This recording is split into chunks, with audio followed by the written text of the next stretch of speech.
నమస్కారం గురుగారు. జై గురుదేవ. కల్నల్ శ్రీనివాసరావు గారు మీ పేరు తెలుసు నాకు.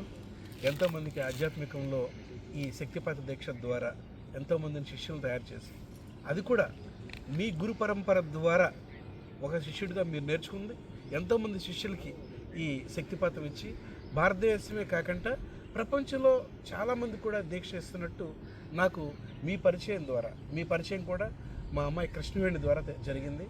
నిన్న సత్సంగానికి పిలవటం, ఈ విషయం తెలియటం, ఈ సత్సంగంలో శక్తిపాతం అంటే ఏంటో నాకు తెలియదు. యాక్చువల్గా నాలాంటి వాళ్ళు చాలామందికి కూడా తెలియదు. ఎంతోమంది ఆత్మజ్ఞానులు ఉన్నారు. ఆత్మతత్వం తెలుసుకుందామని ఆత్మజ్ఞానంలో ఎంతో పైకి వెళ్దామని చెప్పేసి భక్తులు ఆత్మజ్ఞానంలో ఉన్నారు. వారి కోసం మీరు ప్రత్యేకంగా శక్తిపాతం గురించి తెలియజేసి మీ శిష్య పరంపరని ఎలా డెవలప్ చేశారో అలాగే ఎంతోమందికి శక్తిపాతం గురించి తెలియజేస్తారని సవినయంగా మిమ్మల్ని కోరుకుంటున్నాను. నా పేరు అప్పాజీ. నేను కూడా ఆత్మజ్ఞాని అన్వేషణలోనే ఉన్నాను. సంతోషం. శక్తిపాత దీక్షలు దాదాపు నేను 7 సంవత్సరాలు అవుతుంది ఇవ్వటం మొదలుపెట్టి. అయితే ప్రస్తుతం నేను అంత యాక్టివ్గా నేనేం దీక్షలు ఇవ్వటం లేదు, ప్రత్యక్షంగా డైరెక్ట్గా ఇవ్వటం లేదు. నా శిష్యుల్లో కొంతమందికి నేను దీక్షాధికారం ఇవ్వడం జరుగుతుంది. వాళ్ళు ప్రపంచవ్యాప్తంగా దీక్షలు ఇస్తూ ఉంటారు. విదేశీయులు కూడా ఉన్నారు, అన్ని మతాల వాళ్ళు ఉన్నారు. దీక్షాధికారం ఇచ్చిన వాళ్ళు, దీక్ష తీసుకునేవాళ్ళు ఉన్నారు, తీసుకొని దీక్షలో ఇవ్వగలిగే స్థితికి వెళ్ళిన వాళ్ళు కూడా ఉన్నారు. అవును, అంటే నేను దీక్ష ఇచ్చిన వాళ్ళు అన్ని మతాల వాళ్ళు ఉన్నారు. అలాగే నేను ఎవరికైతే దీక్షాధికారం ఇచ్చానో వాళ్ళు కూడా అన్ని మతాల వాళ్ళు దాదాపు ఉన్నారు. ఒక మన సనాతన ధర్మాన్ని పాటించే వాళ్ళే కాకుండా వేరే మతస్థులు కూడా ఉన్నారు. అంటే క్రిస్టియన్స్ కానీ, ముస్లిమ్స్ కానీ, సిక్కులు కానీ, హైందవ కానీ అందరికీ ఇస్తున్నారు అన్నమాట దీక్షలు అందరికీ ఇస్తాం. ఏ మతం అనేది పట్టింపు లేదు. మతం అనేది పట్టింపే లేదు. శక్తిపాత దీక్ష శక్తిపాత దీక్షకి ముఖ్యంగా కావాల్సిన అర్హత ఏంటంటే ఆరోగ్యం. ఆరోగ్యం అంటే చిన్న ప్రాబ్లం ఏదైనా అయితే బీపీ, షుగర్ లాంటి పెద్ద ఇబ్బంది సమస్య ఏం లేదు. పెద్ద పెద్ద ప్రాబ్లమ్స్ ఉన్నాయి. శక్తిపాతం చేయాలంటే దానికి గురుగారు పెద్ద పెద్ద ఆరోగ్య ప్రాబ్లమ్స్ అంటే హార్ట్ అటాక్స్, షుగర్ ఎక్కువ ఉండటం కానీ, ఆర్థరైటిస్ కానీ ఇట్లాంటి ప్రాబ్లమ్స్ ఉండకూడదు. అంటే మరీ ఎక్కువ అంటే ఇప్పుడు ఒకటి క్యాన్సర్ ఇలాంటివి ప్రాణానికి హాని చేసేవి ఉంటాయి కదా. ఆ వ్యాధులు ఉండే వాళ్ళకి ఇవ్వరు శక్తిపాతం. అలాగే హార్ట్ ప్రాబ్లమ్స్ ఉండే వాళ్ళకి కూడా ఇవ్వరు. చిన్న చిన్న ప్రాబ్లమ్స్ అయితే పర్వాలేదు. దీనికి ఏమన్నా వయసుతో కూడా సంబంధం ఉందా? ఈ వయసు ఇంత కావాలి, ఈ వయసు నుంచి ఈ వయసు వరకు ఇస్తాము, ఇలాంటి ఆరోగ్యం ఉన్న వాళ్ళకి ఇస్తామని కొన్ని నియమాలు ఏమైనా ఉన్నాయా స్వామి? యోగాభ్యాసానికి టెక్నికల్గా చూస్తే వయసుతో నిమిత్తం లేదు. ఎంత చిన్నపిల్లవాళ్ళకైనా ఇవ్వచ్చు, ఎంత ముసలి వాళ్ళకైనా ఇవ్వచ్చు. కాకపోతే దీంట్లో సమస్య ఏమిటంటే మైనారిటీ తీరని పిల్లలకి అవాయిడ్ చేస్తాం. ఎందుకంటే చట్టరీత్యా వాళ్ళు మైనారిటీ తీరలేదనుకోండి, శక్తిపాతం తర్వాత ఒక్కొక్కసారి క్రియలు ఉగ్రంగా ప్రారంభం అవుతాయి శరీరంలో. మరి దాని విషయం తెలియని వాళ్ళు చూసి భయపడిపోతారు. ఆ పిల్లల తల్లిదండ్రులు వచ్చి గురువుతో గొడవ చేసినా చేయగలరు. అందుకని చట్టరీత్యా మైనారిటీ తీర్తేనే ఉంటాను. అలాగే 75 మ్యాక్సిమం. మరి ముసలి వాళ్ళకి కూడా అవాయిడ్ చేస్తాను ఇవ్వటం. 75 వరకు ఇస్తుంటాం. అది ఏంటి, ఆరోగ్యంగా ఉంటే అన్ని విధాలు. అయితే నేను ముందు చెప్పినట్టు నేను డైరెక్ట్గా ఇప్పుడు దీక్షలో ఇవ్వటం లేదు ప్రత్యక్షంగా. నా శిష్యుల్లో కొంతమందికి దీక్షాధికారం హ్యాండ్ ఓవర్ చేసేస్తాను. ఆ తరం వాళ్ళు దీక్షలు ఇస్తూ ఉన్నారు ప్రపంచవ్యాప్తంగా. మరలా వాళ్ళ శిష్యుల్లో అంటే నా శిష్యుల యొక్క శిష్యుల్లో కూడా కొంతమందిని ఎంచుకొని వాళ్ళకి కూడా దీక్షాధికారం ఇచ్చేశారు. అంటే నా తర్వాత 2 తరాల వాళ్ళు గురువులై దీక్షలు ఇస్తున్నారు. ప్రపంచవ్యాప్తంగా ఇస్తున్నారు. దాదాపు ప్రపంచంలో అన్ని మూలల అది స్ప్రెడ్ అవుతూనే ఉంది శక్తిపాతం. ఆ తర్వాత ఒక విధంగా చెప్పాలంటే నేను రిటైర్ అయినట్టు లెక్క. అంటే దీక్షలు ఇవ్వకూడదని ఏమి లేదు, నియమం ఏమి లేదు. కావాలంటే నేను అవసరమైతే నేనైనా ఇస్తాను దీక్ష డైరెక్ట్గా. కానీ మరి ఇక తప్పదనుకుంటే తప్పనిసరి పరిస్థితుల్లో దీక్షిస్తుంటాను అన్నమాట. లేదంటే నా శిష్యుల ద్వారా ఇస్తున్నారు. బాగుంది. అలాగే చాలా వ్యాప్తి కూడా చెందుతుందన్నారు. ఇతర దేశాలకు కూడా సంతోషమే. అసలు శక్తిపాతము అంటే అర్థం తెలుసుకోవాలని ఉంది కల్నల్ గారు. శక్తిపాతం అంటే శక్తి డిసెంట్ అంటాం చూడండి, శక్తి కింద కృప, దేవుడి యొక్క కృప మీద భగవత్ కృప పడటం అన్నమాట. మనం జలపాతం అంటాం, అలాగే శక్తిపాతం. అయితే దాని అర్థమైతే ఉంది కరెక్ట్. శక్తిపాతం అనేది ఏమిటనేది ఇది ఒక స్వతంత్ర యోగ మార్గం కాదు. ఇక్కడ మీరు అర్థం చేసుకోవాల్సింది ఏమిటంటే మనకి ప్రపంచవ్యాప్తంగా ఎన్నో యోగ మార్గాలు, తంత్ర మార్గాలు ఉన్నాయి. ఒక్కొక్క మార్గంలో ఒక్కొక్క టెక్నిక్, ఒక్కొక్క పద్ధతిని ఉపయోగిస్తారు. మీకు తెలిసిన విషయమే, దాదాపు అన్ని యోగ మార్గాలని 4 రకాలుగా విభజన చేస్తూ ఉంటారు. ఒకటి ముఖ్యంగా భక్తి యోగం, డివోషన్ అన్నమాట, భక్తి యోగం. రెండవది అష్టాంగ యోగం అంటారు, లేదా రాజయోగం అని కూడా అనుకుంటారు. అంటే మెడిటేషన్ బేసిస్ అన్నమాట. అంటే భక్తి మార్గం పోయేవాళ్ళు మెడిటేషన్ చేయరండి. మ్యాక్సిమం పూజలు పురస్కారాలు అవి చేసుకుంటా ఉంటారు, అంతవరకే. సో భక్తి మార్గం వేరు. అలాగే మెడిటేషన్ చేసేవాళ్ళు భక్తి మార్గాన్ని పాటించాల్సిన అవసరం. మెడిటేషన్ చేసేవాళ్ళు మ్యాక్సిమం పద్మాసనంలో ఏదో ఆసనంలో కూర్చొని కళ్ళు మూసుకొని ఒక చోట కేంద్రీకృతం చేసుకొని మనసును ఉంచుకుంటారు. పద్ధతులు వేరు అనమాట, వాడే టెక్నిక్ వేరు. మూడవది జ్ఞాన మార్గం.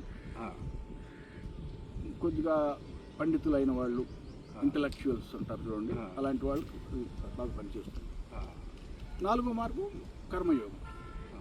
అంటే వైరాగ్య భావనతో నిష్కామ కర్మ చేస్తూ మన జీవితాన్ని గడపడం. దాదాపు ఈ 4 కేటగిరీల కిందే వస్తాయి ఏదైనా సరే. ఇవి 4 మరి డిఫరెంట్ అన్నమాట. ఈ 4 మార్గాలు వేరు మార్గాలు. ఈ 4 మార్గాల్లో ఒకటి కామన్ ఉంది. అంటే దేనికోసం ఈ 4 మార్గాలు పట్టుకుంటున్నారు? ఒక పాయింట్లో కన్వర్జ్ అవుతాయి అవన్నీ కూడా. ఆ పాయింట్నే దాన్ని మనం శక్తి జాగరణ అంటాం. ఇప్పుడు అష్టాంగ యోగం లేదా రాజయోగం అంటారు చూడండి, ధ్యాన మార్గం ద్వారా చేస్తుంటారు వాళ్ళు, దాన్ని కుండలిని శక్తి అంటారు. అదే భక్తి మార్గంలో వెళ్తుంటారు, ఇందాక చెప్పాను 4 మార్గాలు ఉన్నాయి. భక్తి మార్గంలో వెళ్ళే వాళ్ళు దాన్ని ఆహ్లాదనీ శక్తి అని పిలుస్తుంటారు. ఆహ్లాదనీ శక్తి. అయితే మొత్తానికి శక్తి జాగరణ అనేది కంపల్సరీ. ఏ మార్గం అన్నా చేయండి, ఏ యోగ మార్గం అన్నా చెప్పిన ఈ 4 మార్గాలు కూడా శక్తి జాగరణ జరగటం అన్నది ఒక ముఖ్యమైన, అదొక థ్రెషోల్డ్ అన్నమాట. దానికోసం ఇవన్నీ. దాని తర్వాత కంప్లీట్ అది మహాయోగం అయిపోతుంది. అంటే ఒక నది సముద్రంలో కలిసే ముందు ఏ విధంగా అయితే రకరకాల చిన్న చిన్న నదులు వచ్చి దాంట్లో కలుస్తాయో, ఆ తర్వాత సముద్రంలో కలిసేటప్పుడు ఒకే నదిగా కలుస్తుంటుంది. ఇది కూడా దాదాపు అలాగే అన్నమాట. ఈ రకరకాల 4 మార్గాలు నేను చెప్పినవి బ్రాడ్లీ క్లాసిఫై చేయటం అనమాట.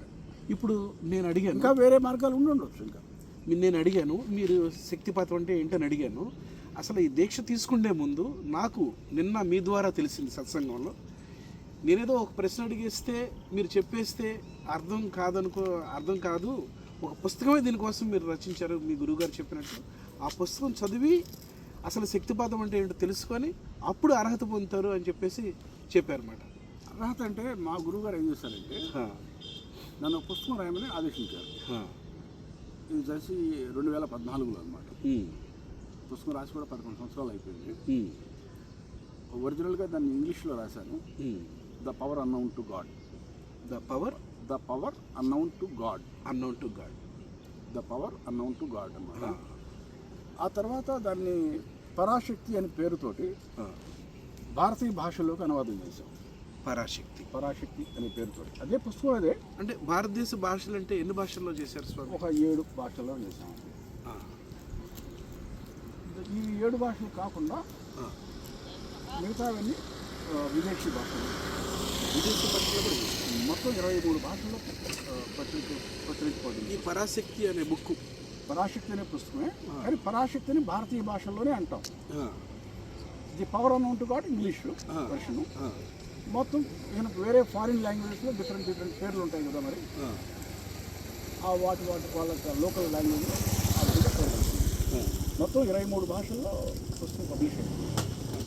దానివల్ల ప్రపంచవ్యాప్తంగా దాన్ని స్ప్రెడ్ చేయడం సులభమవుతుంది. ఇప్పుడు నేను క్వశ్చన్ వేసాను, శక్తిపాతం అంటే ఏంటి? సో పూర్తి వివరణ అంతా అందులో ఇచ్చేసే ఉంటారేమో అనుకో. దానికి మా గురువు గారు ఏం చెప్పేశారంటే,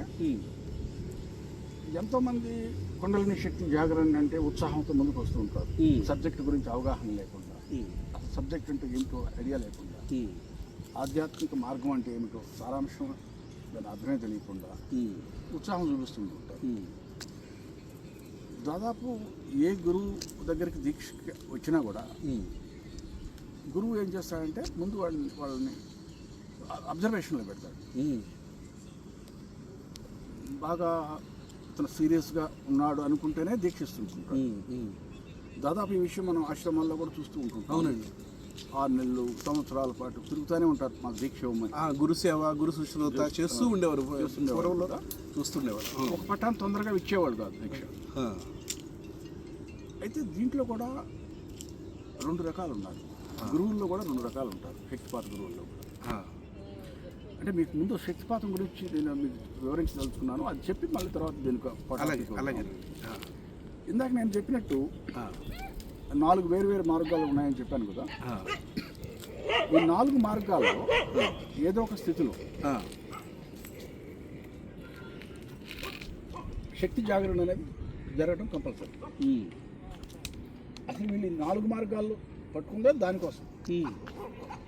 భక్తి యోగం కావచ్చు, అష్టాంగ యోగం కావచ్చు, కర్మయోగం కావచ్చు, క్రియాయోగం, దాన్ని జ్ఞానయోగం కావచ్చు, ఇంకేదైనా తంత్ర మార్గాలు అయి ఉండొచ్చు. ఏదైనా సరే ముందు ఒక థ్రెషోల్డ్ పాయింట్కి రావాలి. దానికోసమే అన్నమాట యోగ మార్గాలన్నీ కూడా.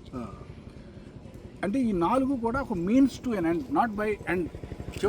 చివరి దశ కాదు యోగ మార్గాలు. శక్తి జాగరణ జరిగింది. శక్తి జాగరణ నుంచి అసలు యోగాభ్యాసం అనేది మొదలవుతుంది. శక్తి జాగరణ జరగకుండా ఏమీ జరగదు. ఇక్కడ శక్తి జాగరణ అంటే ఏంటో కూడా కొద్దిగా వివరిస్తారు. శక్తి జాగరణ అంటే శక్తి జాగృతం అవటంతో ఏమి ఉండదు. శక్తి ఎప్పుడు జాగృతమే. క్రియాత్మక దిశలో వెళుతున్న శక్తి బాహ్య జగత్తులోకి ఇప్పుడు తిరోగమనం అవుతుంది అన్నమాట. అంటే క్రియాత్మక శక్తి అంటే మనం సరస్వతి దేవితో పోలుస్తుంటాం మామూలుగా. సరస్వతి దేవి కదా, బ్రహ్మదేవుడు సృష్టి రచన చేస్తుంది, బ్రహ్మదేవుడు అయిపోయాడు. బ్రహ్మదేవుడి రూపంలో భగవంతుడు సృష్టి రచన జరుపుతున్నాడు. విష్ణు భగవానుడి రూపంలో సృష్టిని సంరక్షిస్తున్నాడు. అంటే ఆయన ఏం చేయటంలా, భగవంతుడు స్వయంగా కదలడు కదా, ఆయన శక్తి చేస్తుంది, సంరక్షిస్తుంది. ఆవిడ మనం లక్ష్మీదేవిగా పూజిస్తుంటాం. సరస్వతీదేవి సృష్టి రచన చేసింది, లక్ష్మీదేవి ఆ సృష్టిని సంరక్షిస్తుంది. ప్రతి మనిషిని కూడా జగత్తుని అనుభవం చెందిస్తుంది, జగత్ అంతా అనుభవం అయ్యేటట్టు చేస్తుంది. ఆవిడ 8 రూపాల్లో చేస్తుంటున్నారు. అంటే అష్టలక్ష్మి అంట అని పూజిస్తుంటాం. అష్టలక్ష్మిలు. ఇప్పుడు ఒక మానవుడు మనిషి తను బాగా గొప్ప ధనవంతుడు అవ్వాలంటే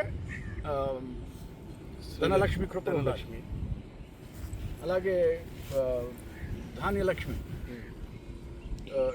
ధనలక్ష్మి కృప బాగుంది, ధాన్యలక్ష్మి కృప లేదనుకోండి, మంచి భోజనం చేయలేడు, ఏదో సమస్యలతో ప్రాబ్లమ్స్ బాధపడుతుంటాడు. అలాగే ధైర్యలక్ష్మి తెలిసిందే ఆ విషయం. గజలక్ష్మి అంటే బాగా పెహల్వాన్ లాగా దారాసింగ్ లాగా బాగా బలవంతుడిగా ఉంటాడు. మరి ధైర్యలక్ష్మి కృప లేకపోతే అంత బలం ఉండి కూడా ప్రయోజనం లేదు. చిన్న పిల్లిని చూసినా భయపడిపోతాడు. ఆ విధంగా ప్రతి మనిషికి జగత్ని అనుభవం చెందిస్తుంది అన్నమాట. నిరంతరం ధారణ చేస్తుంది. సృష్టిని రచన ఎవరు చేశారు? సరస్వతీదేవి చేశారు. దాన్ని ధారణ ఎవరు చేస్తున్నారు? నిరంతరం లక్ష్మీదేవి ధారణ చేస్తున్నారు. వీటినే సైకిక్ పవర్స్ అనుకోండి, ఒక రకమైన మానసిక శక్తులు అనుకోండి, అష్టలక్ష్మి. అది ఎక్కడన్నా అది అన్లాక్ అయితేనే అతను దానికి అదృష్టం నోచుకుంటాడు అన్నమాట.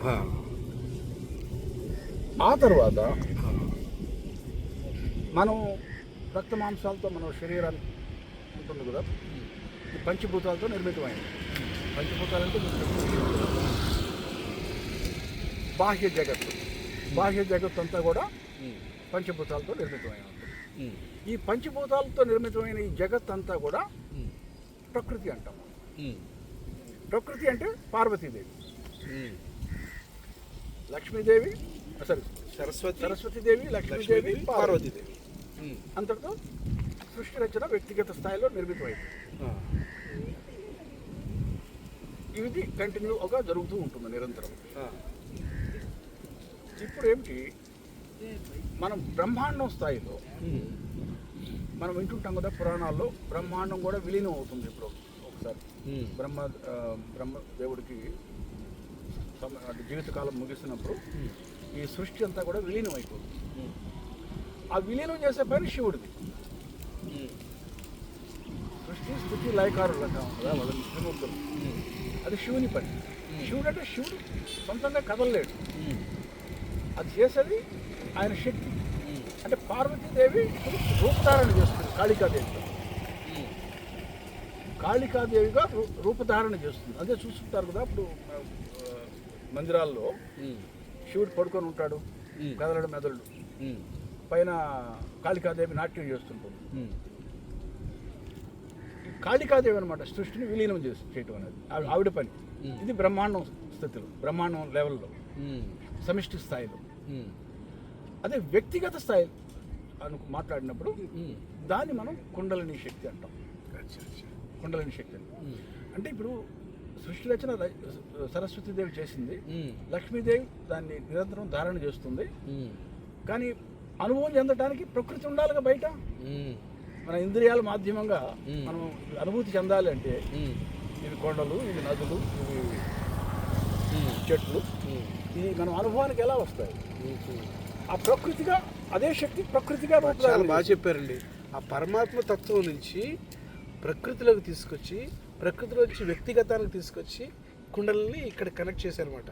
మీరు అలా రూట్ అలా తీసుకొచ్చి అవును ఇలా కలిపారు. ఇప్పుడు కుండలిని శక్తి అంటే ఏంటి అంటే, శక్తిపాతం ఏంటంటే అలా పరమాత్మ దగ్గర ఇది అర్థమైతే కానీ మరి శక్తిపాతం అంటే అలా తీసుకొచ్చి ప్రకృతిలోంచి తీసుకొచ్చి వ్యక్తిగతంలోకి తీసుకొచ్చారన్నమాట. అవును, సూపర్ బాగా చెప్పారు.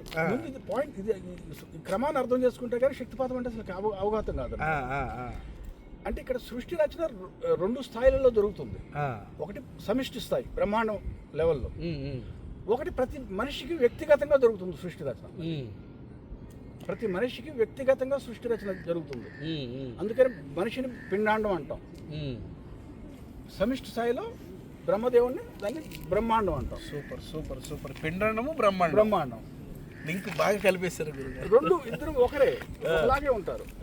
ఇప్పుడు ప్రతి మనిషి రాత్రిపూట నిద్రపోతున్నాడా? రాత్రిపూట నిద్రపోవటం అంటే మహాప్రళయం వచ్చినట్టే. అంటే అతను అహం అంతా విలీనం అయిపోతుంది అక్కడ.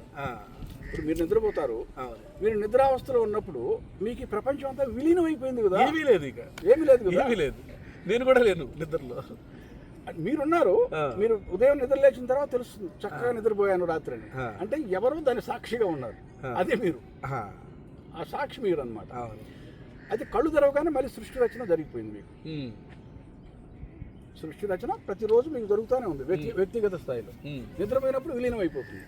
అదే బ్రహ్మాండం స్థాయిలో జరిగితే బ్రహ్మదేవుడు నిద్రపోతే మహాప్రళయం, లయం అయిపోయింది సృష్టి అంతా కూడా. మళ్ళీ బ్రహ్మదేవుడు నిద్ర లేచాడంటే మళ్ళీ సృష్టి రచన జరుగుతుంది. ఎన్నో మహాయుగాల తర్వాత జరుగుతూ ఉంటుంది. ఇప్పుడు వ్యక్తిగత స్థాయికి వద్దాం. ఈ వ్యక్తిగత స్థాయిలో ఈ విధంగా నిరంతరం ధారణ చేస్తుంది కదా. భౌతిక జగత్తులో మనిషి యొక్క అస్తిత్వం అనేది అలాగే ఉండిపోతుంది. ఇక ఒక ఆత్మకి అంతం లేదు, శాశ్వతంగా ఉండిపోతుంది ఆత్మ. కాకపోతే శరీరం పనికిరానప్పుడు శరీరాన్ని మార్చేసుకుంటుంది. మనం ఉదయాన్నే ప్రతిరోజు బట్టలు మార్చుకుంటున్నట్టే శరీరం పనికిరాదు, ముసలితనం వచ్చేసింది, లేదా ఏదైనా యాక్సిడెంట్లు దెబ్బలు తగిలింది బాగా, శరీరాన్ని వదిలేసి మరి కొత్త శరీరం నిర్మాణం చేసుకుంటుంది, శరీరాన్ని మరుస్తూ ఉంటుంది. ఇలా పుట్టడం చావటం ఇలా కంటిన్యూస్గా నిరంతరం జరుగుతూనే ఉంటుంది. దీన్ని మరి బ్రేక్ చేయాలంటే అంటే ఈ శక్తి వ్యక్తిగత స్థాయిలో కాళికాదేవి రూపధారణ చేయాలంటే దాన్ని ఎవరో గురువు మాధ్యమంగా ప్రేరితం చేయగలగాలి. లేదా ఈ 4 రకాల యోగ మార్గాలు అని చెప్పుకున్నాం కదా ఇందాక, ఈ 4 రకాల యోగ మార్గాల్లో కూడా అదే ప్రక్రియ అనేది జరుగుతుంది. ఆ శక్తి జాగరణ అనేది జరుగుతుంది. ఇప్పుడు బాహ్యంగా పోతుంది కదా శక్తి ఇంద్రియాల మాధ్యమంగా, అది తిరోగమనం అవుతుంది అన్నమాట, వెనక్కి తగ్గటం మొదలవుతుంది. ఎప్పుడైతే శక్తి వెనక్కి తగ్గటం మొదలవుతుందో వెనక ఉన్న కర్మలు దగ్ధం అవటం మొదలవుతుంది. అంటే ఈ బాహ్య జగత్తు ఏ విధంగా అనుభవానికి వస్తుందో దానికి కారణం కర్మలు కూడా, వెనక మనం చేసిన కర్మలు కూడా. కర్మల ప్రకారమే మనకు అనుభవం చెందుతున్నాం. కొంతమంది ధనవంతుడిగా జీవితాన్ని అనుభవం చెందుతున్నాడు, ఒక్కొక్కరు గొప్ప ధైర్యస్తుడిగా అనుభవం చెందుతున్నాడు జగత్తుని. దాని అన్నిటికీ కారణం కర్మలు. సో శక్తి వెనక్కి తగ్గటం మొదలైతే కర్మలు కాలటం మొదలవుతుంది, లేదా కర్మలు కాలుతున్నాయంటే శక్తి కూడా వెనక్కి తగ్గుతుంది అని అర్థం. దాన్ని శక్తి జాగరణ అంటారు. సో ఈ 4 మార్గాల్లో అందరూ ఏదో యోగాభ్యాసం చేసుకుంటూ పోయారు. ఏదో ఒక స్థితిలో అప్పటికి ముసలి వాళ్ళు అయిపోయారు, జీవితాన్ని చాలించాల్సి వచ్చింది. మళ్ళీ జన్మలో వాళ్ళకి ఆ యోగాభ్యాసాన్ని మళ్ళీ మొదటి నుంచి చేయాల్సిన అవసరం లేదు. ఒక జన్మలో ఏ స్థితికి వెళతాడో ఆధ్యాత్మికంగా, వచ్చే జన్మలో అక్కడి నుంచే అది యాత్ర అనేది కంటిన్యూ అవుతుంది. మరి అష్టాంగ యోగం ద్వారా జీవితాంతం ధ్యానం చేశాడు, శక్తి జాగ్రత్త అయితే అయింది, కర్మలు కాలటం మొదలైపోయాయి. కానీ అప్పటికి ఇంకా ఏం కాలేదు. కర్మలు కాలాలంటే చాలా సమయం పడుతుంది. అప్పటికే ముసలితనం వచ్చేసింది, చనిపోయాడు, మళ్ళీ జన్మెత్తాడు. ఇప్పుడు మళ్ళీ జన్మెత్తిన తర్వాత ఆ అష్టాంగ యోగం అంటే ధ్యాన మార్గం చేశాడు కదా పూర్వ జన్మలో, ఆ గురువుతో అవసరం లేదు. అలాంటి వాళ్ళకి వేరే రకమైన గురువు కావాలి. శక్తి ఆల్రెడీ జాగృతమై ఉంది. కానీ ఆ జాగృత స్థితిలో ఎలా ఉంటుందంటే శక్తి ఒక బాయిల్ అవుతున్న వాటర్ నీరులాగా ఉంటుంది, బాగా మరుగుతున్న నీరులాగా ఉంటుంది అన్నమాట ఒక పాత్రలో.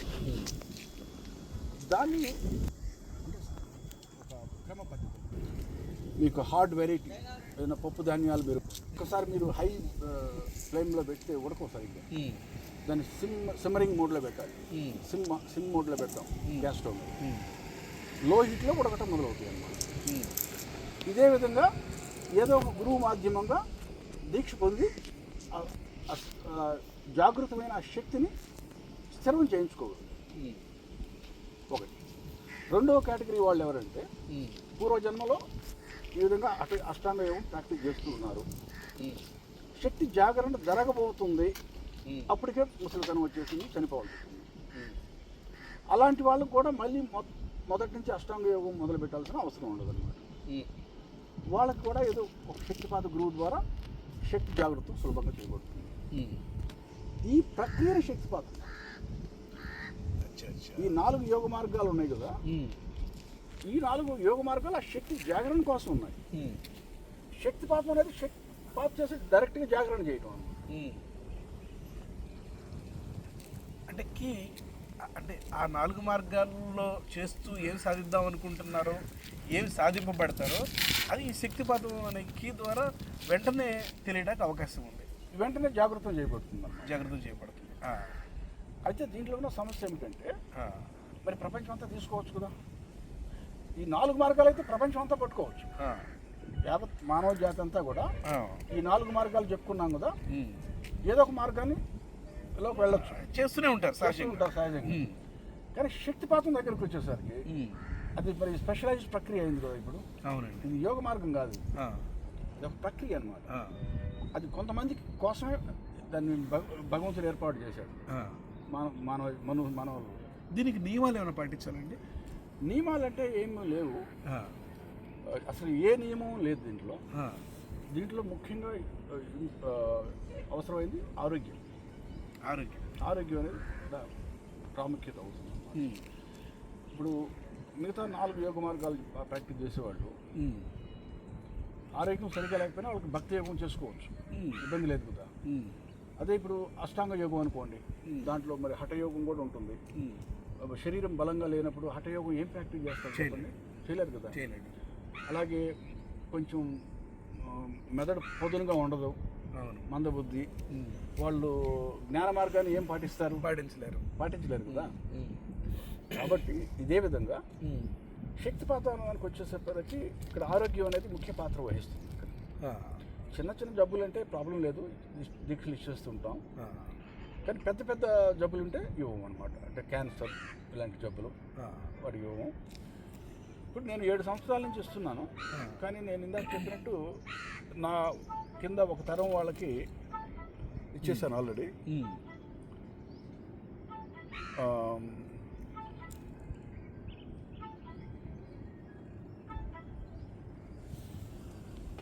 ఒక తరం వాళ్ళకి ఇచ్చేస్తున్నాను దీక్షలు. వాళ్ళలో కొంతమందికి దీక్షాధికారం ఇచ్చాం, వాళ్ళలో మళ్ళీ దీక్షాధికారం మరొకరికి ఇచ్చున్నారు.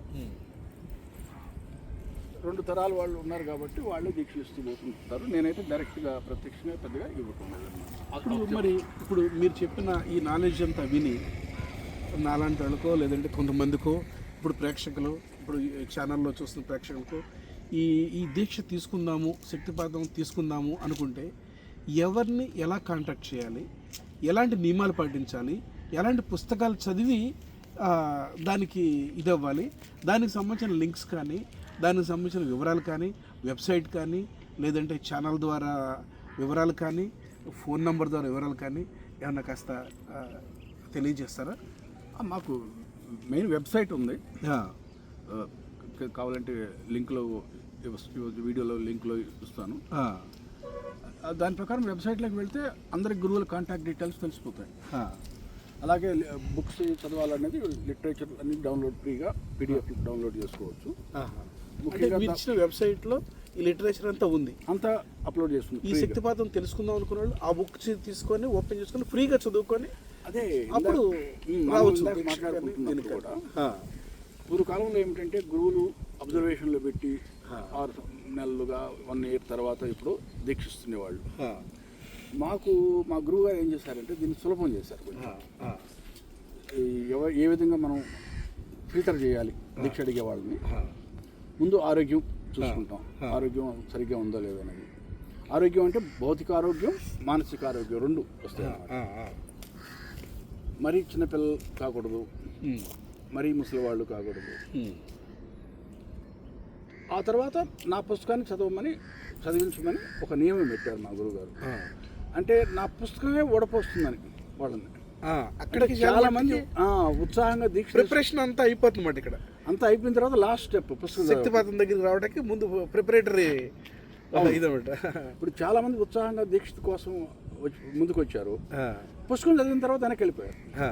వాళ్ళ సంఖ్య ఎక్కువ ఉంది. నియమాలు ఏమైనా ఎక్కువ భయంకరంగా ఉన్నాయి అందులో? కాదు, అలా కాదు. అది అందులో అంటే విషయం మీద అంటే ఆధ్యాత్మిక విషయాల మీద దానికి ఒక రకమైన క్లారిటీ లేకపోవటం చేత శక్తి జాగరణ అంటే ఏమిటి, శక్తి జాగరణ తర్వాత ఏం జరుగుతుంది, చాలా మందికి అపోహలు కూడా ఉంటాయి అన్నమాట. శక్తి జాగరణ అనేది చాలా భయంకరమని ఇలాంటి అపోహలు కూడా ఉంటాయి చాలా మందికి. అలాగే కొంతమంది ఏమనుకుంటారంటే సిద్ధులు మహిమలు వస్తాయని, మరి కొంతమంది ఏమనుకుంటారు శక్తి జాగరణ జరిగితే నా ఆరోగ్యం బాగుపడుతుంది. ఇలాంటి పర్సనల్ వ్యక్తిగత లాభాలు ఆశించి కూడా వస్తుంటారు. సో ఆ రచన ఈ స్వార్థపూరిత వ్యక్తుల్ని ఫిల్టర్ చేసేస్తుంది, చేసి ఆ యోగ్యత గలవాళ్ళనే శక్తిపాత దీక్షకి దగ్గరికి తీసుకొస్తుంది అన్నమాట. నేను ఒక వీడియో రికార్డ్ చేస్తున్నాను, తర్వాత మాట్లాడతాను. బాగుంది. ఆ పుస్తకం దగ్గరే ఫిల్టర్ అయిపోతారు, ఆ జ్ఞానం దగ్గరే కావాలనుకున్న వాళ్ళు వస్తారన్నమాట, ఆ యోగ్యులు వస్తారు. అవును, శక్తిపాత అంటే దాని గురించి ఏదో తప్పుగా అర్థం చేసుకొని ఏదో అపోహలతో ఉండి ఉంటారు కదా. ఈ పుస్తకం చదివేసరికి క్లారిటీ వస్తుంది. అక్కడ క్లారిటీ వచ్చేసరికి వాళ్ళ ఉత్సాహం అంతా నీరు గారిపోతుంది. దయచేసి ఆ పుస్తకం పేరు మరొకసారి చెప్తారా? ఇంగ్లీష్లో the power unknown to God, మన భారతీయ భాషల్లో పరాశక్తి అనే పేరుతో ఉంటుంది. కన్నడ భాషలో వేరొక పేరు పెట్టాము దానికి. ఓకే, దేవరిగా అపరిచిత శక్తి, కన్నడ భాషలో అనుకుంటాను.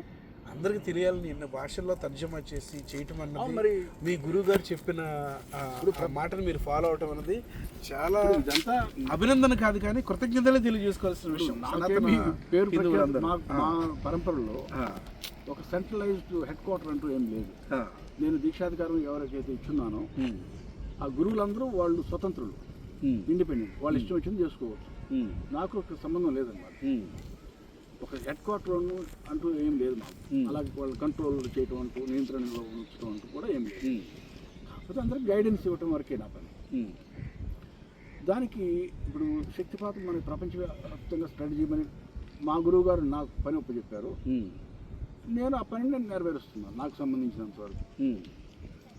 నాకు మిగతా ప్రపంచం మీద జనం లాభపడుతున్నారు అంటే అది స్పిన్ ఆఫ్ బెనిఫిట్. నేను వాళ్ళ మీద ఫోకస్ చేయటం లేదు. మా గురువు గారు ఏదో నాకు పని ఒప్ప చెప్పారు, మా గురువు గారికి సేవ చేస్తున్నాను అక్కడ. దాని ఫలితం ప్రపంచంలో జనానికి మంచి జరుగుతుంది, దీక్ష పొందగలుగుతున్నారు. నాకు వాళ్ళ దాంతో సంబంధం లేదు. అర్థమైంది కదా? అర్థమైంది. నాకు ఎలాంటి లాభాన్ని ఆశించడం లేదు జనం నుంచి. అసలు దీక్ష పొందుతున్న వాళ్ళకి నాకు ఎలాంటి లింకు లేదు. నేను చేస్తున్నంత మా గురువు గారికి సేవ చేస్తున్నాను.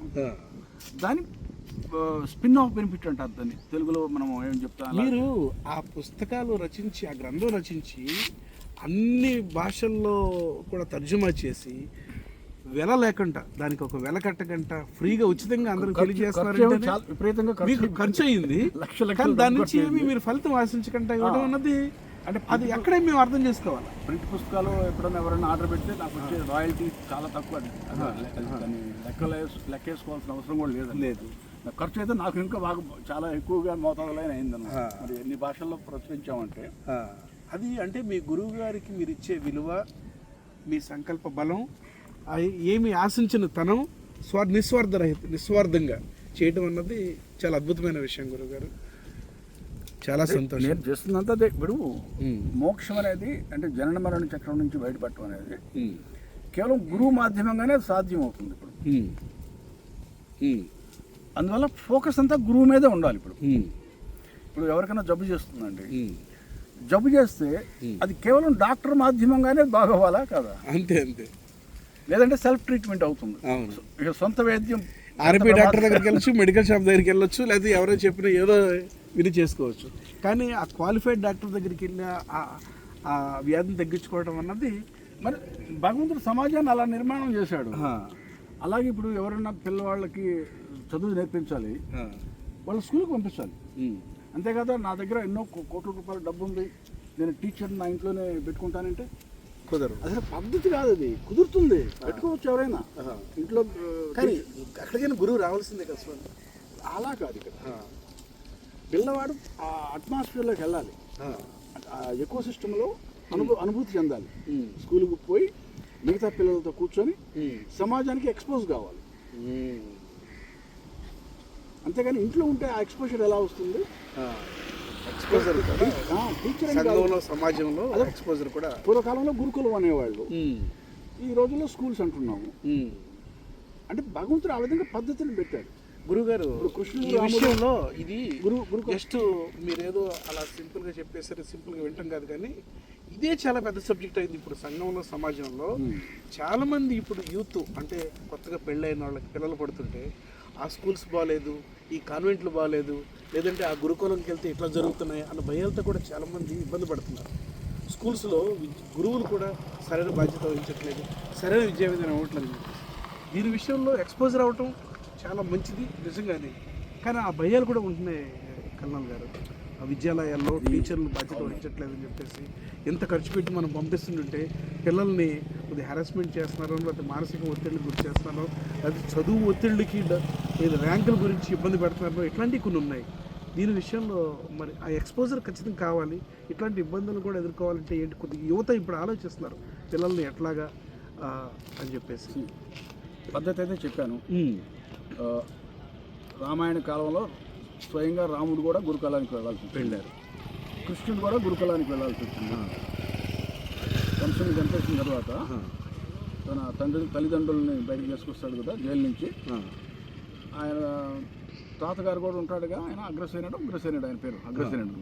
ఆయన సింహాసనం మీద కూర్చుంటాడు. మళ్ళీ ఆయన చేసిన మొట్టమొదటి పని ఏంటంటే కృష్ణుడిని బలరాముడి ఇద్దరిని గురుకులానికి పంపించేస్తాడు. అప్పుడు దాకా చదువు సంధ్యలు లేవు, గోకులం అంతా తిరుగుతూ ఉన్నారు. మొట్టమొదటిసారిగా గురుకులానికి పంపిస్తారు, సాందీపని ముని ఆశ్రమానికి. కాబట్టి ఒక స్కూలుకు పోయి చదువు నేర్చుకోవడం అనేది పద్ధతి, సమాజంలో ఉన్న పద్ధతి. మరి మీరు అంటున్నారే ఇదంతా సోషల్ ప్రాబ్లం. నేను ఆధ్యాత్మిక గురువుని మాత్రమే, నాకు సంబంధించింది కాదు. నేను కావాలంటే మీకు ఏంటంటే ఉదాహరణ కోసం చెప్తున్నాను. అదేవిధంగా సమాజంలో ఎవరైనా ఆధ్యాత్మిక యాత్ర చేయాలనుకునే వాళ్ళకి భగవంతుడు ఇంకొక ప్రొఫెషనల్ని నియమించాడు, సమాజంలోనే పుట్టించాడు. అతన్నే గురువు అంటారు. ఆ గురువు యొక్క మాధ్యమంగానే ఆధ్యాత్మిక యాత్ర చేయవలసి ఉంటుంది. ఇక అంటే ఫోకస్ అంతా గురువు మీద ఉండాలి. సద్గురువు దొరకటం కానీ దొరకకపోవడం కానీ ఇక అతని యొక్క వ్యక్తిగత సాధనలు, అతని యొక్క వ్యక్తిగత కర్మలను బట్టే జరగచ్చు మేము భావించవచ్చు స్వామి. అంతే మరి, అంతే కదా.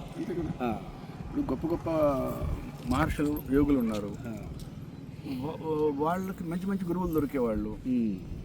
ప్రతి ఒక్కరూ అదే అనుకుంటే నాకు గొప్ప బ్రహ్మర్షి విశ్వామిత్రుడు లాంటి గురువు కావాలి, సిద్ధి పొందిన గురువు అంటే వాళ్ళకి ఆ స్థాయి అర్హత ఉందో లేదో కూడా చూసుకోవాలి కదా. అది కూడా పాయింట్ కదా. రెండో విషయం ఏంటంటే శక్తిపాతం అది అవసరం లేదన్నమాట. శక్తిపాతం అంటే మేము చేస్తున్నప్పుడు ఒక ఎలక్ట్రిక్ ఆపరేటర్ లాగా బటన్ నొక్కుతున్నాం అంతే. ఇప్పుడు శక్తి నాది కాదు, శక్తిపాతం చేయమని మా గురువు గారు నాకు చెప్పారు. నేను కేవలం ఒక మాధ్యమం మాత్రమే, బటన్ నొక్కుతున్నాను అంతవరకు, ఒక ఆపరేటర్ లాగా. శక్తి నాది కాదు, శక్తి ప్రవేశిస్తుంది. అలాగే నా శిష్యులు ఉన్నారు, వాళ్ళకి దీక్షాధికారం ఇచ్చాను. వాళ్ళకి దీక్షాధికారం ఇచ్చాను కాబట్టి వాళ్ళు కూడా అదే పని చేస్తున్నారు. బటన్ నొక్కితే శక్తిపాతం జరుగుతుంది. ఇప్పుడు మా గురువు గారికి ఎవరు ఇచ్చారో ఆ దీక్షాధికారం వాళ్ళ గురువు గారు ఇచ్చారు. ఆ విధంగా వెనక్కి వెళ్ళండి. శక్తి ఎవరిది? శక్తి ఎవరిది కాదు, శివుడిది. శక్తి శివుడిదే. అందుకనే శివుడు మనం అర్ధనారీశ్వరుడు అంటాం కదా. సో శివుడు మానవ జాతికి మొదటి గురువు దక్షిణామూర్తి రూపంలో. అక్కడి నుంచి ఆ పరంపర మొదలైందనమాట. అంతేగాని శక్తి ఎవరి నియంత్రణలో లేదు ఇక్కడ. సో ఇక్కడేంటి, గురువుగా నేను చేస్తున్నంతవరకు ఒక మాధ్యమంగా ప్రవర్తిస్తున్నాను, బటన్ నొక్కుతున్నాను, ఎలక్ట్రిక్ బటన్, అంతవరకు. మిగతాదంతా శక్తి స్వయంగా చేసుకుంటూ పోతుంది. ఎందుకంటే శక్తి జ్ఞానవతి. అందుకనే పుస్తకంలో నేను శక్తిని గురించి రాసినప్పుడు చాలామంది అపోహలతో వస్తారనమాట. నేను శక్తి జాగృతం అయితే నాకు సిద్ధులు వస్తాయని, వ్యాపారంలో లాభాలు వస్తాయని, ఏదన్నా ఆరోగ్యం నాకు జబ్బుల నుంచి బయటపడతానని. శక్తి జ్ఞానవతి కదా. ఆ దీక్ష పొందేవాళ్ళు ఏ ఉద్దేశంతో దీక్ష అడుగుతున్నారో శక్తి తెలుస్తుంది కదా, వాళ్ళకి లాభం కలగదు అక్కడ. ఒకవేళ గురువు సరిగ్గా వాళ్ళని ఫిల్టర్ చేయలేక దీక్ష ఇచ్చిన శక్తిపాతం ఇచ్చినా కూడా అటువంటి సందర్భంలో మనం చూస్తుంటాం శక్తిపాతం అయితే జరిగిపోతుంది, అందులో అనుమానం లేదు. కానీ నిప్పు అగ్ని అంటుకుంటుంది కానీ మంటలు రావు, ఒట్టి పొగ వస్తుంది అంతే. వాళ్ళకి లాభం పొందలేరు అనమాట. ఎందుకంటే శక్తి జ్ఞానవతి కదా. ఇప్పుడు గురువుని బురిడి కొట్టించాడు, ఏదో వేరే ఉద్దేశం పెట్టుకొని వచ్చి దీక్ష అడిగాడు, అంతవరకు బాగానే ఉంది. దీక్ష కూడా ఇచ్చేసాడు గురువు. కానీ శక్తి భగవంతుడు చూస్తూనే ఉన్నాడు కదా, శక్తి చూస్తూనే ఉంది కదా. శక్తికి అన్ని విషయాలు తెలుసు కదా, ఇతను దీక్ష పొంది ఆయన ఏ ఉద్దేశంతో వచ్చాడు అనేది. అందువల్ల అలా వర్కౌట్ కావన్నమాట. ఆధ్యాత్మిక యాత్రలో ఈ విధమైన ఏమంటారు, దాన్ని ఏమంటారంటే ఫ్రాడ్ మెంటాలిటీ, అంటే మోసం చేయాలనే ఉద్దేశం లేదా లాభం పొందాలనే ఉద్దేశం, ఇవి వర్కౌట్ కావాలి. అంటే త్రికరణ శుద్ధిగా గురువుని పాటించాలన్నమాట ఖచ్చితంగా. అది ఆ త్రికరణ శుద్ధి లేదు అంటే అది వర్కౌట్ కాదు. మరి వర్కౌట్ కాదు. ఒక్కొక్కసారి అంటారు జనం, అందరూ త్రికరణ శుద్ధిగానే దీక్ష పొందాలనుకుంటున్నాం, కానీ మాకు నకిలీ గురువు దొరికాడు. వాళ్ళు కూడా ఎవరిని ముందు మోసం చేస్తుంటారో కరెక్ట్గా వాళ్ళకి అలాంటి గురువే దొరికాడు. ఎంతవరకు అంటే నేను చెప్పేది జనరల్గా మనం అంటుంటాం చూడండి, అమ్మాయికి పెళ్లి చేయాలనుకుంటే అబ్బాయి 3 తరాలు 7 తరాలు వాళ్ళు చూస్తాం వెనక్కి వెళ్ళి, వాళ్ళు ఏ కుటుంబం నుంచి వచ్చాడు అబ్బాయి అని అంటుంటాం కదా. అదేవిధంగా ఇప్పుడు గురువుని ఎంచుకునేటప్పుడు ఆ పరంపరను చూడండి. ఆ గురువు ఎవరి దగ్గర దీక్షాధికారం పొందాడు, ఆయన గురువు గారు ఇంకెవరి దగ్గర దీక్షాధికారం పొందారు, వాళ్ళ పరంపర ఏమిటి. ఒకసారి పరంపరలో ఉన్నాడు గురువు అంటే అందులో అనుమానించాల్సిన అవసరం లేదు. ఇక నకిలీ గురువు లేదు, అసలు గురువు లేదు. ఎందుకంటే నేను చేస్తుంది వ్యక్తిగతంగా ఏమి లేదు. నాకన్నా ఎంతోమంది ఆధ్యాత్మిక ఉన్నత స్థాయిలో ఉండి ఉండొచ్చు దీక్ష పొందేవాళ్ళు కూడా. నేను కాకపోతే కర్మానుసారం వాళ్ళకి గురువునయ్యాను. నా పని ఎంతవరకు అంటే బటన్ నొక్కటమే.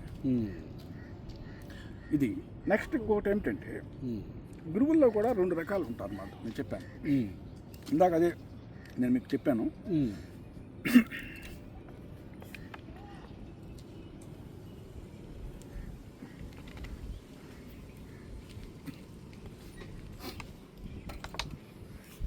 కొంతమంది ఒక పట్టానికి శక్తిపాతం దీక్ష ఇవ్వరు, అబ్జర్వేషన్లు పెడతారు.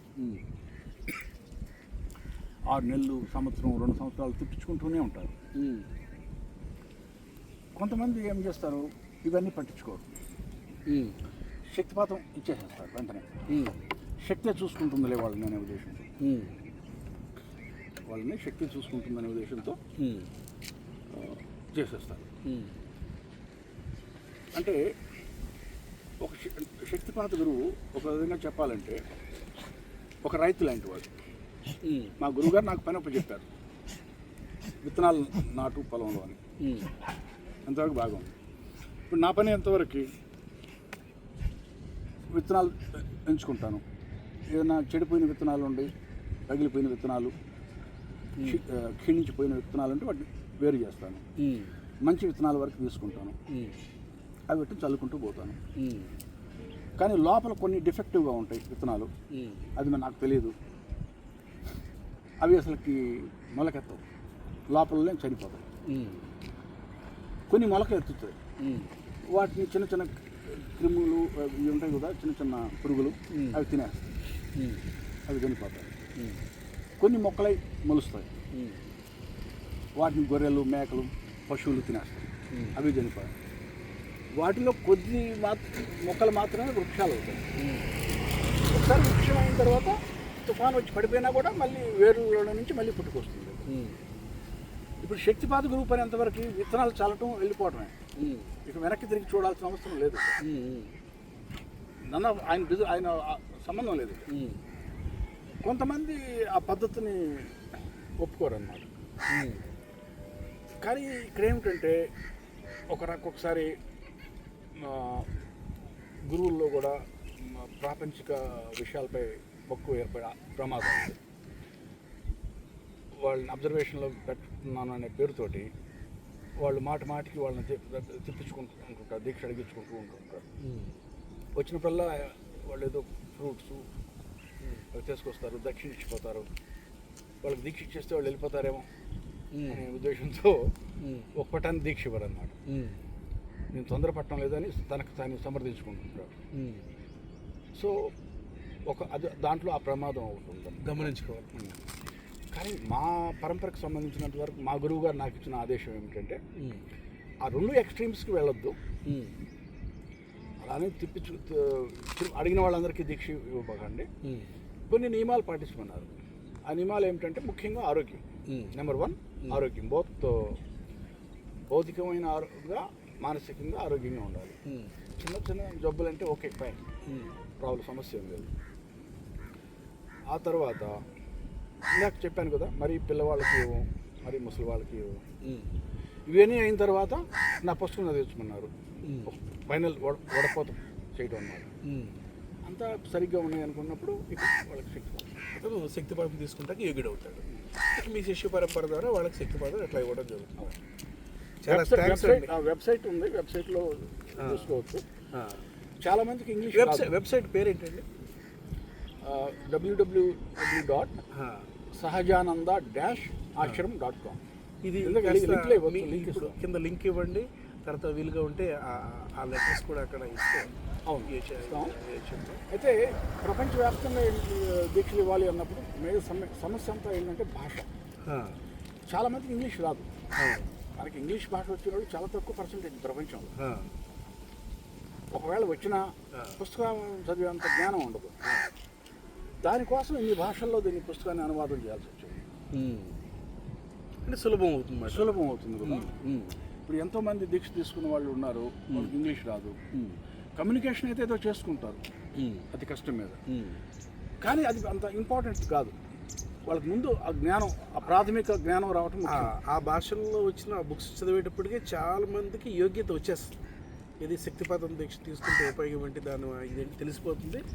ఇక తీసుకున్న తర్వాత కూడా ఇక దాన్ని సాధనలోకి తీసుకెళ్ళడానికి ఉపయోగపడుతుంది. సులభంగా ఉంటుంది దానివల్ల. తర్వాత వాళ్ళు ఏదో ట్రాన్స్లేటర్ ద్వారా ఏదో వాళ్ళు కాంటాక్ట్ చేస్తారు, గూగుల్ ట్రాన్స్లేటర్ ఉపయోగించి గురువుని. వాళ్ళకి దీక్ష ఇచ్చేస్తారు గురువు సంకల్పం ద్వారా. ఒకసారి దీక్ష ఇవ్వటం అంటే జరిగిన తర్వాత సమస్యలు అక్కడ గురువుతో కాంటాక్ట్లో లేకపోయినా కూడా సమస్యలు అవుతుంది. ఇంకా ఆ శక్తి మంచిది. ఇంకా ఆ శక్తి జాగరణే శక్తి వాడిని నడిపించుకుంటూ తీసుకెళ్తుంది. మరి శక్తి విశ్వశక్తి జ్ఞానవతి కదా. అతనికి ఏ భాష వచ్చినా విశ్వశక్తికి అన్ని భాషలు తెలుసు కాబట్టి విశ్వశక్తి చూసుకుంటుంది. అది సమస్య లేదు. పూర్వకాలంలో కూడా ఇదే ఉండేదండి. ఇప్పుడు దక్షిణ భారతదేశం నుంచి ఎవరో కాశీయాత్ర చేసేవాళ్ళు, హరిద్వారం ఋషికేశ్ వెళ్ళేవాళ్ళు.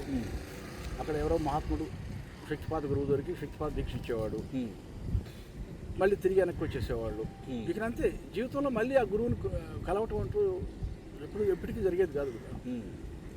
జీవితంలో ఒకసారి కలిసేవాడు అంతే. దీక్ష పొందాడు చాలు, ఇంకా అవసరం లేదు. ఇంకొక సందర్భంలో తన భార్యకి కూడా దీక్ష ఇవ్వమని అడిగేవాడు. భార్యని కూడా చూడలేదు గురువు. ఆయన ఏం చెప్పేవాడు అంటే, సరే ఈ భార్యకి మీరు ఇంటికి వెళ్ళిన తర్వాత ఒక మంచి రోజు చూసి ఉదయం పూట ఖాళీ కడుపున గాయత్రి మంత్రం జపం, నన్ను తలుచుకొని, నా పేరు తలుచుకొని గాయత్రి మంత్రం జపం చేయడం ప్రారంభించి చెప్పారు. ఆవిడకి శక్తిపాతం జరిగిపోయాడు. ఆవిడ గురువుని కూడా చూడలేదు ఎప్పుడు. పాత రోజుల్లో ఫోటోలు ఉండే కాదు కదా ఫోన్లో. మహా అంటే ఏం చెప్పేవాడు భర్త, ఆ గురువు గారు పొడుగ్గా ఉంటాడు, సన్నగా ఉంటాడు, లేదా లావుగా ఉంటాడు, పొట్టిగా ఉంటాడు, నల్లంగా ఉంటాడు, ఈ డిస్క్రిప్షనే చెప్పేవాడు. ఆ రూపకల్పనే చేసుకొని ఆ గురువు గారి పేరుని తలుచుకొని ఆ మంత్రం జపం చేయడం మొదలుపెట్టాడు. అది మంత్రం ద్వారా ఇవ్వటం అన్నమాట దీక్ష. అంటే సంకల్పాన్ని మంత్రంతో జోడించడం జరుగుతుంది. అలా శక్తిపాతం. సో ఆ విధంగా ఈ రోజుల్లో మోడర్న్ డేస్ కాబట్టి అధునాతనమైన పద్ధతులన్నీ ఉన్నాయి కాబట్టి ప్రపంచవ్యాప్తంగా దీక్షలు ఇవ్వటం అనేది ఈ రోజుల్లో సులభమైంది. అదే పాత రోజుల్లో సాధ్యమయ్యేది కాదు కదా. అందుకనే బహుశా శక్తిపాతం అంతగా ప్రాచుర్యం పొందలేకపోవడానికి కారణం కూడా ఇదే అయి ఉంటుంది అనుకుంటున్నాను. ప్రాచుర్యం పొందలేకపోవడం. ఇప్పుడు భారతదేశంలో చాలామంది శిష్యులు తయారవుతున్నారు, వాళ్ళ శిష్యులు తయారవుతున్నారు. ఫారిన్ నుంచి కూడా చాలా మంది దాన్ని అట్రాక్ట్ అయ్యి నేర్చుకుంటున్నారు. ఇదంతా 15-20 సంవత్సరాల నుంచే కదా జరుగుతుంది.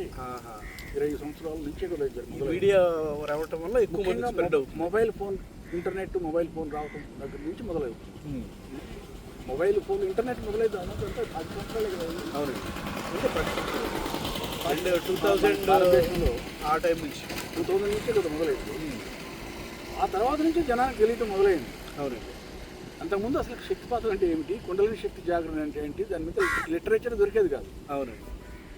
ఇప్పుడు ఈ రోజుల్లో ఈజీగా కాంటాక్ట్ చేయడం సులభమైంది కాబట్టి సోషల్ మీడియాలో ఈ రీచ్ అవుట్ అవ్వగలుగుతున్నాం వెబ్సైట్ ద్వారా. అయితే ఈ శక్తిపాతం గురించి తెలుసుకోవాలనుకున్నా మీ వెబ్సైట్ ద్వారా పూర్తి వివరాలు తెలుసుకొని ఆ బుక్స్ చదువుకొని ఆ సంబంధిత మీ శిష్యగణం ద్వారా ఈ శక్తిపాతం నేర్చుకోవచ్చు. ఎంతోమందికి ఈ శక్తిపాతం గురించి తెలియజేస్తూ, నేర్పిస్తూ, ఎంతోమందికి అవకాశం కల్పిస్తూ, ఆ పుస్తక రచన చేసి ఏమీ లాభాపేక్ష లేకుండా వెబ్సైట్ ద్వారా అందరికీ తెలియచేయడం అన్నది మీ గురువు గారికి మీరు ఇచ్చే ఒక గొప్ప గౌరవంగా మేము భావిస్తూ గురువు యొక్క గొప్పతనాన్ని మీరు మా తెలియజేస్తూ గురువు గారికి నేను ఇచ్చిన గౌరవం కాదు ఇక్కడ, ఆయనకు చేస్తున్న సేవ. ఆయన పని ఒప్పు చెప్పారు కాబట్టి ఆయనకు సేవ చేస్తున్నాను. ఆ సేవ నా లాభం అందులోనే దాగి ఉంది. ఆ రహస్యం ఆ కిటుకు గురు సేవలోనే ఉందని మీరు తెలియజేసిన అంతేకాదు నాకు ప్రపంచం మీద ఇలా మాట్లాడుతున్నానని ఏమనుకోబాకండి. ఆధ్యాత్మిక విషయాల్లో ఇలాగే ఉంటుంది. మరి నాకు ప్రపంచం మీద ఏ ప్రేమ లేదు. ఒక విధంగా మీరు రహస్యం చెప్పేశారు. గురు సేవలోనే ఈ రహస్యం అంతా ఉంది. ఉన్న లాభం అంతా నా లాభమే చూసుకుంటున్నాను ఇక్కడ. నేను ఎలా లాభపడతాను, మా గురువు గారికి సేవ చేసి లాభపడగలను. ఆ శక్తిపాతమే అంతా నడిపిస్తుందని 2 రహస్యాలు చెప్పేశారు. చెప్పకండి మీరు నాకు సంబంధించి ఈ రహస్యాన్ని, ఈ కిటుకుని నేను కానీ లేకపోతే ఇంకా తెలుసుకుందాం అనుకుని ప్రతి వాళ్ళు తెలుసుకొని జాగ్రత్తగా ఆకలింపు చేసుకొని ఆ యోగ్యత తెచ్చుకొని ఆ శక్తి దీక్షని అవగాహన చేసుకొని ప్రపంచానికి గురు సేవ చేసుకుంటూ ప్రపంచం బాగుపడటం అనేది అది స్పిన్ ఆఫ్ బెనిఫిట్ అంటాం. ఇప్పుడు మనం రాకెట్ కోసం ఏదో కొత్త కొత్త టెక్నాలజీలు కనిపెడుతుంటాం స్పేస్లో రాకెట్లు పంపించడానికి. వాటిని మామూలుగా ఇండస్ట్రీలో కూడా వాడుకుంటుంటారు. అది వాటిని కనిపెట్టింది ఇండస్ట్రీ కోసం కాదు, వాటి ఉద్దేశం దానికోసం, స్పేస్లోకి రాకెట్లు పంపించడానికి కోసం. అలాగే టెక్నాలజీని కూడా ఎక్కువగా వేరే వాళ్ళు జనాన్ని చంపడం కోసం, ఆయుధాలు తయారు చేయడం కోసం డెవలప్ చేశారు మొదట. దాని కాకపోతే ఇప్పుడు అణుశక్తి ఉందండి, అణుబాంబు తయారు చేయడం కోసం అణుశక్తిని తయారు చేశారు. పోయి బాంబే వేద్దాం, జనాన్ని చంపేద్దాం. ఇప్పుడు కూడా మనం అణుశక్తిని మన శాంతియుతంగా వాడుకుంటున్నాం. మొదట దాని టెక్నాలజీని కనిపెట్టింది ఆయుధం తయారు చేయడం కోసం. అలాగే నేను చేస్తుంది ఇది చేస్తుంది మా గురువు గారికి సేవ. ప్రపంచం మీద నాకు ఏ ప్రేమ లేదు. గురువు గారి సేవ నా ప్రపంచం నాకు ఏ విధంగా నాకు పట్టింది కాదు. నేను చేస్తున్నాను, మా గురువు గారు నాకు పని ఒప్పు చెప్పారు, ఆయన పని ఒప్పు చెప్పిన పని చేస్తున్నాను. ప్రపంచం ఏదో బాగుపడుతుంది, మిగతా జనం శక్తిపాతం మంది బాగుపడుతున్నారంటే అది నాకు సంబంధం లేదు. నేను మా గురువు గారికి సేవ చేస్తున్నాను కాబట్టి నేను లాభపడుతున్నాను. నా క్రమాల నుంచి నేను ముక్తి పొందుతున్నాను. కాబట్టి ఇది నా లాభం కోసం చేసుకుంటుంది.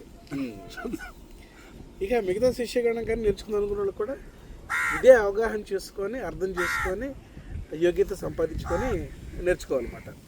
ఉన్న ట్రిక్ అంతా ఏం లేదు అక్కడ, అది గురు కృపని ఆకర్షితం చేసుకోవాలి. గురు కృప కేవలం అంటారు.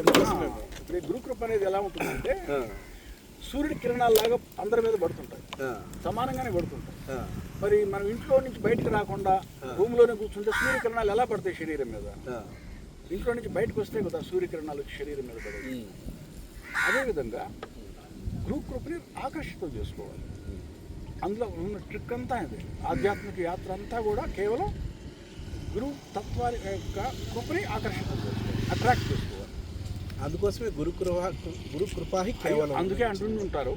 మరి నేను చెప్తుంది ప్రాక్టికల్గా చెప్తున్నాను. గురు బ్రహ్మ, గురు విష్ణు, గురుదేవో మహేశ్వర, గురు సాక్షాత్ పరబ్రహ్మ, తస్మై శ్రీ గురవే నమః. చిన్నప్పటి నుంచి ఈ రహస్యం అందరికీ చెప్తూనే ఉన్నారు, కానీ అలా విని అలా వదిలేస్తున్నారు తప్ప ఈ హృదయంలో ఇది నిలుపుకొని ఆ గురువు యొక్క విశిష్టతని దాన్ని క్యాచ్ చేయగలిగితే అసలు ప్రాక్టికల్గా అది ఎందుకో చెప్తున్నారు అనేది క్యాచ్ చేయగలిగితే, నేను చెప్పాను ఉదాహరణకి సూర్యుడి కిరణాల ఉదాహరణ ఇచ్చాను, అది క్యాచ్ చేయగలిగితే చాలు మోక్షం వచ్చేసినట్టు. అంటే మనిషి కావాల్సిందంతా మానవ జన్మ, మోక్షం పొందాలని కోరిక, మూడవది గురువు. మూడు మానవ జన్మ, మోక్షం పొందాలన్న కోరిక, మూడవది కావాల్సిందంతా గురువు. Game over. చాలా బాగా చెప్పారు కల్నల్ శ్రీనివాసరావు గారు, మీకు ఎంత కృతజ్ఞతలు. ఇది ఎంతోమందికి మీరు కూడా దీన్ని అర్థం చేసుకొని మీకు నచ్చిన మార్గంలో కానీ ఇప్పుడు మీరు చెప్పిన మార్గంలో కానీ మీరు కావలసిన ఆత్మజ్ఞానాన్ని, ఆనందాన్ని పొందుతారని చెప్పేసి ఆశిస్తూ అందరికీ నమస్కారం.